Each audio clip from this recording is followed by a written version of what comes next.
The 2016 MLB season is now down to its final 2 months, and most of the teams expected to do well have, done well.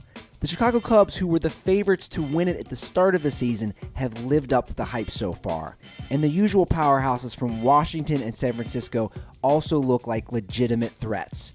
To be honest, there haven't been many underdog stories. Every great team you see is a club that had high expectations coming into the season. I'm Andy Ruther, and today we'll talk about the 8 teams who are most likely to win the World Series this fall. At number 8, the Los Angeles Dodgers. The Dodgers are hanging right in there, even though Clayton Kershaw has missed a handful of starts. He's the biggest weapon on any team in the NL West, and if you can get the Dodgers to the playoffs, they'll be scary. LA's recent playoff meltdowns have been well documented, but this year could be different. Corey Seager is batting above 300, while Adrian Gonzalez and Justin Turner supply plenty of power as well. Scott Kazmir has also posted a nice season and is also on his way to reaching around 15 wins. The Dodgers aren't going to be favorites in the NL if they make the playoffs, but they have the veterans and the pieces in place to go on a deep run. At number 7, the St. Louis Cardinals. Losing Jason Hayward and John Lackey hurt the Cardinals enough, but having both of them join their arch-rival Chicago Cubs made it that much worse. As such, the Cardinals have struggled to stay in playoff position while the Cubs are running away with the NL Central. More on that later.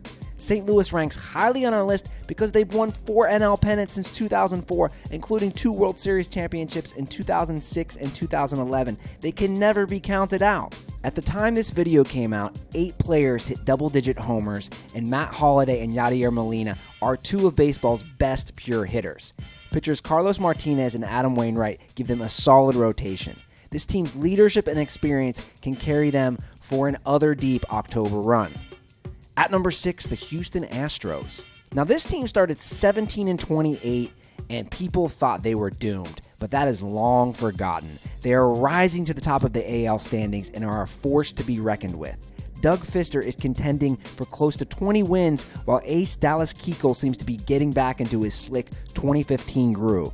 Colin McHugh hasn't been a bad piece either.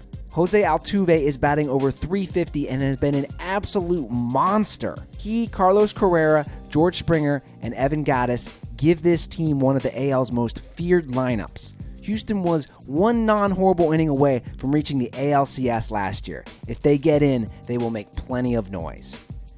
At number 5, the Toronto Blue Jays. Seems like a ton of experts were picking the Jays to win the American League pennant at the start.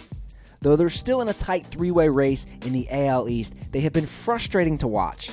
Jose Bautista is having his worst season since 2010, and it's not even close. The bullpen is probably the worst to ever exist. No exaggeration. R.A. Dickey has shown his age. That being said, there's still a lot to love about the Jays. The rotation is the best in the AL. Aaron Sanchez and J.A. Happ are AL Cy Young contenders that you're probably overlooking. And Marco Estrada is having a phenomenal Kershaw-like year. His record just doesn't indicate it. Edwin Encarnacion, Josh Donaldson, Troy Tulowitzki, Michael Saunders, and Darwin Barney give this team a potent lineup. Now, if they can actually hold leads and avoid so many mental gaps. Coming in at number 4, the Cleveland Indians. You all notice how it's been a great year for Cleveland sports fans. Johnny Manziel got released after his drama, the Indians are playing great, and some basketball team won the NBA championship. The Indians look to be the AL's top team. They have the best team ERA in the American League thanks to a Cy Young-type season from Danny Salazar. Corey Kluber, Carlos Carrasco, Josh Tomlin, and Trevor Bauer round out an extremely deep rotation. Francisco Lindor is batting above 300, Jason Kipnis is on his way to 20 dingers, while Mike Napoli and Carlos Santana are threatening for 30-plus homers. Cleveland should be your pick to win the AL. They're the most dangerous on both fronts.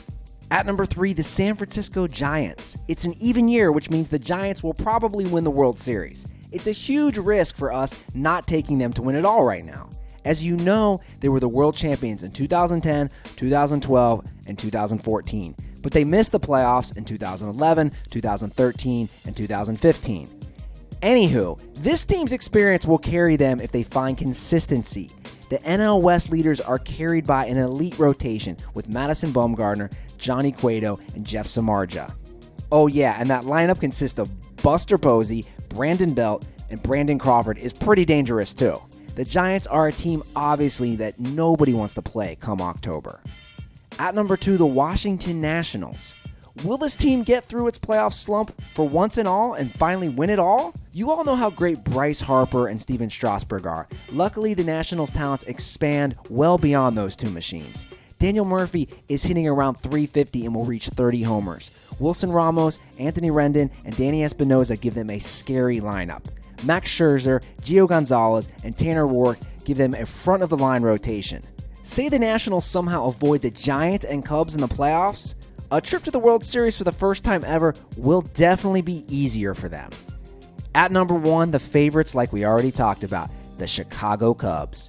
We'll go ahead and guess that the Cubs will end their 108-year championship-less drought, and once and for all, Steve Bartman is forgiven.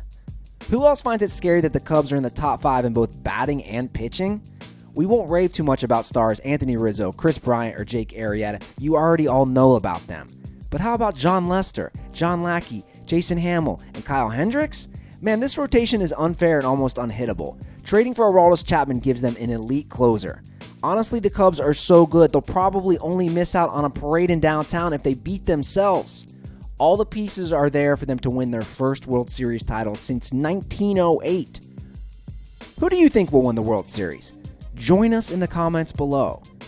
And if you like this video and learned a thing or two, clicking the like button helps us out a ton and we appreciate it. If this is your first time coming around to Total Pro Sports, subscribing is a great idea because we put out videos like this every single day. But as always, thanks for watching and we'll see you guys next time.